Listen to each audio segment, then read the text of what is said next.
Kuyinto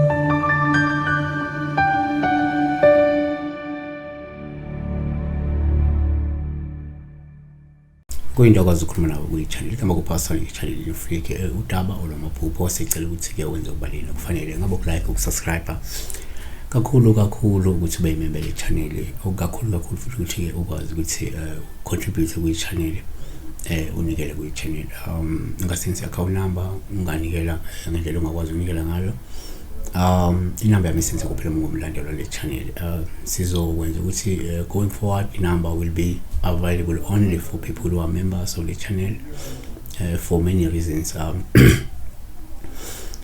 sibekela uJolene Ligunya uthi ukuphupha kuvuleka amazulu akabingelelanga ke akacelanga nokho futhi is one of those people abacabanga ukuthi bakhuluma nomshini la uphupha ke la amazulu not as in Zulu nation but amazulu heavens. She was referring to heavens, so she dreamt of herself seeing heavens opening or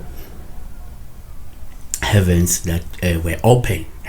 So nake singakusho ukuthi number 1 uma uphupha la amazulu as in heavens yabo kuPaul uhluma evuleka lokhu kungase kukhombe umusa nenhlanhla nesibusiso ngenxa yokukhunjulwa ongaphezulu ngoba wena wenza ukulunga phambi kwakhe ngenzeka uzofumana ini umusa noma inhlanhla nesibusiso ngenxa yokukhunjulwa uNkulunkulu ngenxa yokwenza ukulunga kwakho phambi kwakhe.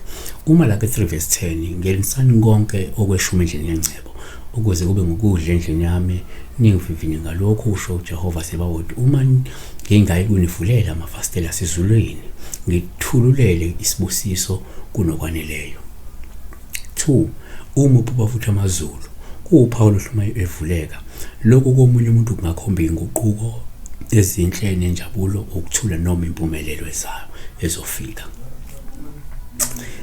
3 kuyenzeka futhi ngesikhathi uphupha amazulu kuba uPaul uhle futhi emayivuleka komunye osukusho ukuhlambuluka kusho ukuthi lo muntu uhlambulukile lo muntu unokulunga lo muntu wembethwa amandla kaSiphiwo sikamoya noma lo muntu kade ehlelwa umoya ongcwele.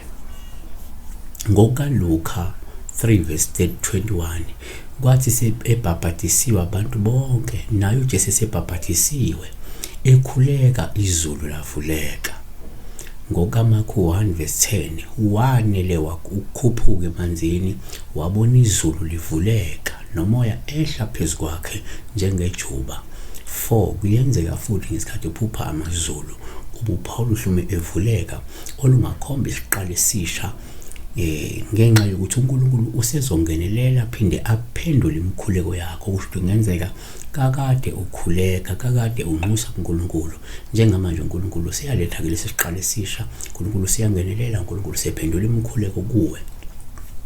5 yenzeka komunye umuntu ngesikhathi ephupha amazulu kuba uPaul uhlume evuleka kuyena usuke ukukhomba kulo muntu unogcobo lo muntu nobizo olukhulu futhi angalindeli izambulo noma kwembuleleka okukhulu kuzofika kuwe.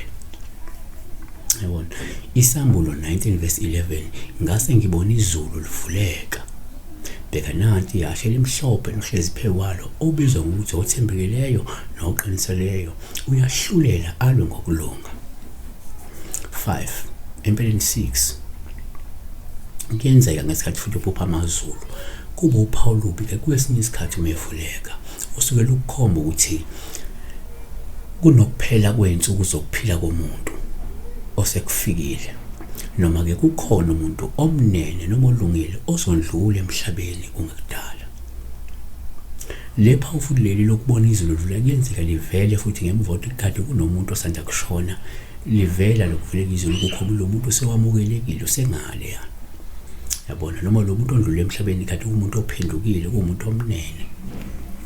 Kuyenzeka futhi azivale ngokuthi izenzo 7 verse 54 kwathi bekuzwa lokho behlabeka inhliziyo bemgugudela amazinyo kepha yena egcwele umoya ongcwele waqolozela ezulwini wabona inkazimulo kaNkulunkulu noJesu ngasekunene sikaNkulunkulu athi bheka ngibona izulu livuliwe nendodana yomuntu imi ngasokunene sikaNkulunkulu. Siyazi ukuthi la lencwadi lena incwadi ekhuluma ngoStefani ngesikhathi bemshaya bemkhanda ngamatshe la khona ngaphambi ukuthi efe kwavuleka izulu. Yabona, siyabonga. Inamba isezikuphela ngomlandeli. Isenze from 9 to 5 ungayisenze ku WhatsApp, ungayisenze SMS, kodwa angikusho ukuthi we planning ekutheni inamba for many reasons. Yabo, ukuthi egcine iya kubantu abakhethekile, abantu abamamema bazoyishintsha le number ngizoyishintsha ngiyidampe vele kube khona inamba entsha that will be available only for people abangamamember ale channel. Yabo, sengathi lokho kungasiza kakhulu mina nawe going forward. Yabo, nginezathu eziningi zalokho ngingakhomplela kakhulu ngendlela abantu abayisebenzisa ngakhona abe-upload ngakhona. So usho ukuthi at least if it is for certain people maybe singacebisa indlela e-uploadeka ngakhona ngendlela abantu besenza